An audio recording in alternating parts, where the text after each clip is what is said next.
So I'd been ready the entire time for this question and had thought about how I wanted to answer it. And I had come to the conclusion I'm going to say I've been immunized. Aaron Rodgers has been making the rounds recently on Safe Space podcasts. Here he speaks with Dr. Joe Rogan. And if there's a follow-up, then talk about my process. But thought there's a possibility that I say I'm immunized. Maybe they understand what that means. Maybe they don't. Maybe they follow up. They didn't follow up. Rodgers then admits to those listening that he intentionally misdirected the media. So then I go the season, them thinking, some of them, that I was vaccinated, right? Because the only follow-up they asked was basically asking me to rip on my teammates. And then cries foul because they didn't follow up, which is BS. The truth is he ran and hid until it came out that he tested positive for the coronavirus. However, if you're still here, there is more ear bleeding content, and here it is. Also on the side, I had an appeal going with the NFL because I said, look, here's my health issues. Here's the protocol I went through. Here's the research behind it. Gave them 500 pages of research from a number of people that put together case-reviewed studies around homeopathy. All right, stop. Let's stop here. Now, allow me to. And I know this is crazy for some people to hear, but let's listen to someone that is in the medical field, shall we? Is a homeopathic treatment effective in preventing COVID-19? Medical doctors say no.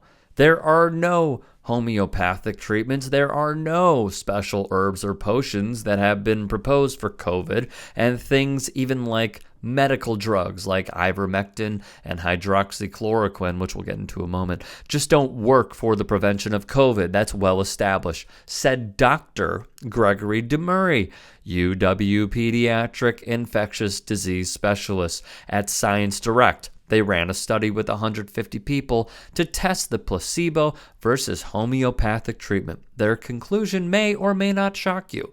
Well, that's if you are not Aaron Rodgers. There was a significant increase in geometric mean titers of antibody from baseline for conventional vaccine antigens, but none for the response to homeopathic antigens or placebo. Their conclusion? Homeopathic vaccines do not evoke antibody responses and produce a response that is similar to placebo. In contrast, conventional vaccines provide a robust antibody response in the majority of those vaccinated. I'm 48 hours in, and I consulted with a now good friend of mine, Joe Rogan, after he got COVID, and I've been doing a lot of the stuff that he recommended in his podcasts and, on the phone to me. And I'm going to have the best immunity possible now. And I'm thankful for people like Joe stepping up and using their voice. I'm thankful for my medical squad.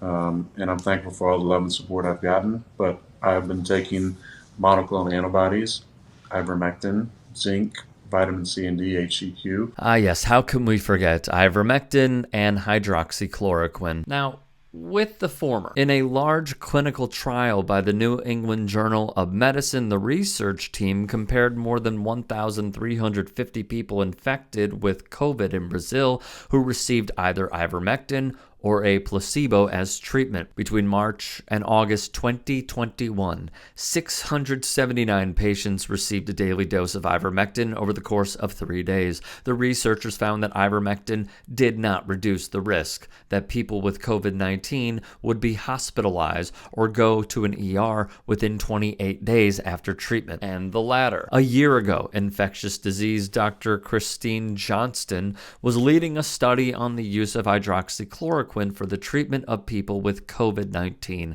A year after the treatment trial launched in 5 cities, Johnston can say hydroxychloroquine had no effect in treating people with COVID. The results of the remote randomized placebo-controlled trial were published February 27th. Writer Sarah Rumpf notes at one point in the interview, Rogan replied that it was just so wild because we had already realized, Oh, this is 78% of the people hospitalized were obese. Most of the people that died were either obese or very overweight or very old.